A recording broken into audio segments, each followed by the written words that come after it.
let's talk about where to start with improvising. And the easiest, best place on the baritones with the E minor, with the pentatonic. And the reason it's called pentatonic, 5. It's a 5-note scale. Second fret of the D string is your E note. And then we're going to play open G, second fret, open B, third fret, open E, third fret. And you can also play the open D. But root to root,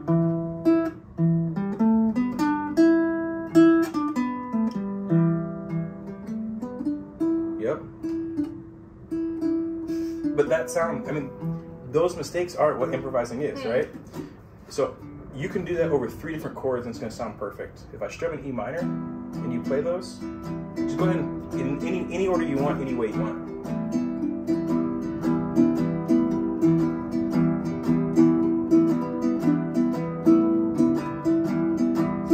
It sounds great, right? Yeah, it does. Right, yeah. Because all those notes work perfect over this chord, but they all work great over any chords in this key. So I can also, in the key of E minor, you have a G major, your 2 chords A minor, B minor, C, D, E minor. Now that's not really important for you to know, that's important for me to know, because that's what I create the chords with, and you just play whatever. So if I play something like, and add an A minor to it, it creates a little more depth. But you play the scale the same way you did. Go ahead and just play any notes you want in the same shape.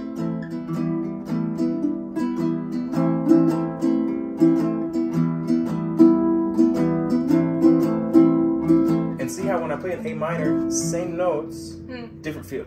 Yeah. But it still feels, it sounds good. Yeah. In the Netherlands, do you go bowling? Yeah. Do you ever, when you were a little kid, did you ever put the things in the gutter so the ball couldn't fall in the gutter? That's what this scale's like. It just goes ding, ding, ding, but you can't make a mistake. You can't make a mistake. That's why this is the best place to start.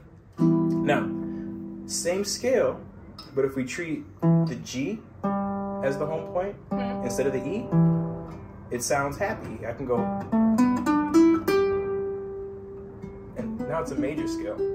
So go ahead and play any notes that you want in the same scale. And I'm just going to strum a G chord.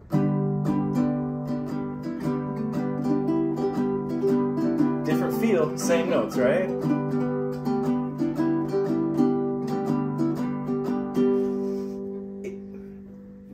When you finish your story, you finish on the root note. Think about a phrase as a sentence, and a solo is a paragraph. So I kind of want 4 ideas to make a solo. If you're going, sounds like a scale. How do you get rid of that? The notes you don't play. So go ahead and do the same thing you were doing, but like maybe every 3 or 4 notes, let one ring out for a little longer, okay? 1, 2, 3. It was same scale, but I'm gonna think about it as a minor. We're gonna go back to the minor. 1, 2, 3, 4.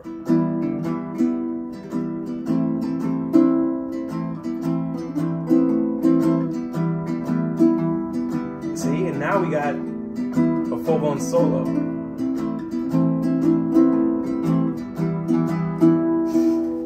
That's phrasing. That's what phrasing is, right?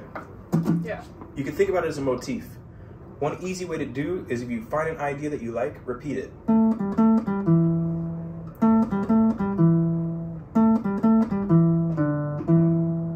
If in the songs where you're like making the melodies, you'll notice that some of them have this underlying theme that repeats itself.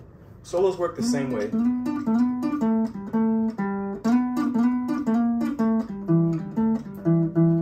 Repetition, repetition, repetition.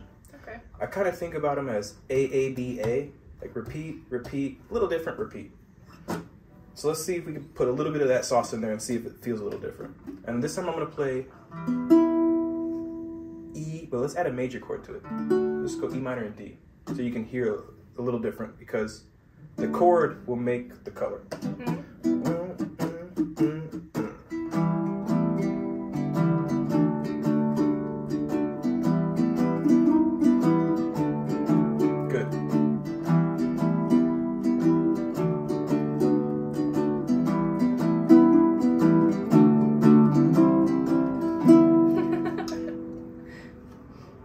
chords helps you because you're not surprised, right? Yeah. So right now you just only have the scale. If you know the chords, and when I go to D, you know that, okay, that's in the chord and the scale. We call those chord tones, where they overlap. Chord tones are safe, and if it's half step apart, it's dangerous, but that's cool, right? Because music is tension and release. And if you play a bad note, really hammer it home, lean into it, and then go to a good one. Because you either have a good one up or one down. You're never far away from a good sound. Yeah. And the scale eventually, if you stay on that note, if it doesn't work 100% on one chord, it will on the next chord. So if you feel it a little tense, just let the strummer do its work, stay there, and I'll resolve it for you. Like, oh, just stay here, and eventually, it'll sound right. Yeah. You also did something, you went and slid from the 2nd fret to the 4th fret. This scale has 5 shapes, right? So like the same way this is a E major, and this is an F major, this is E minor, and this is F minor. Yeah, makes sense. You just move it. You just move it. Yeah. So when you learn this shape 1 in E minor, you have shape 1 in every key. You don't have to think, okay, every key I need 5 scales. You just have to learn how to move the 5 shapes. You got 5 of them. The next one up is one I use a lot. If you go from this string here, from the 2nd fret to the 4th fret, and then 3-5, 3-5.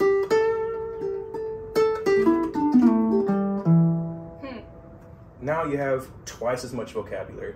So if you feel like you're getting stale here, slide to another shape. So feel that out, but I'm gonna do something a little different. I'm gonna play an E7 chord. Now, it shouldn't work, but you'll hear it does, okay? Okay. 1, 2, 3, 4.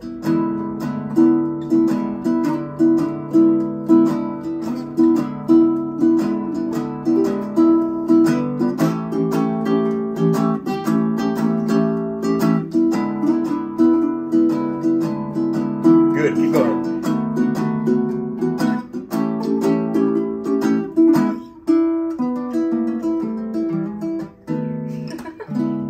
That's perfect. That's perfect. You just played your first blues solo. Yeah, you just nailed it. And it sounded great. It sounded great. It did. You I'm can't surprised see by it, myself. but there's a whole audience behind the camera right now of one, but he's very impressed in the background, all right? And I'm sure in the digital world you are too.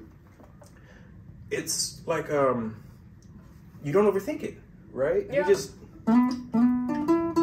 Now, you prioritizing melody gives you an advantage.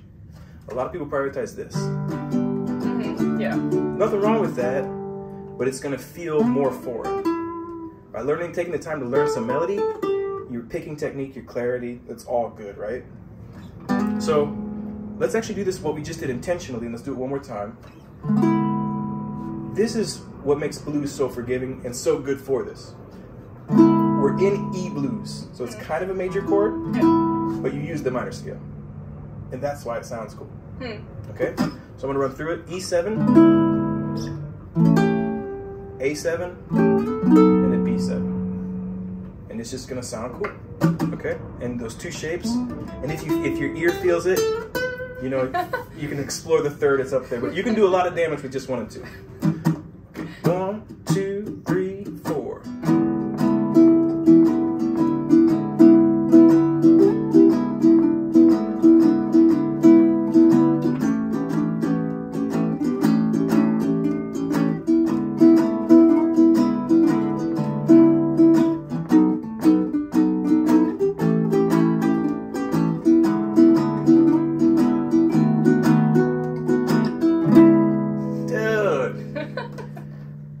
See, you don't have to, I mean, I've been faking it for 10 years, you know what I mean? It's really rewarding, it's so fun. Well, that's it. She picked it up faster than I thought. That's what... Really fast. Okay. So you can too.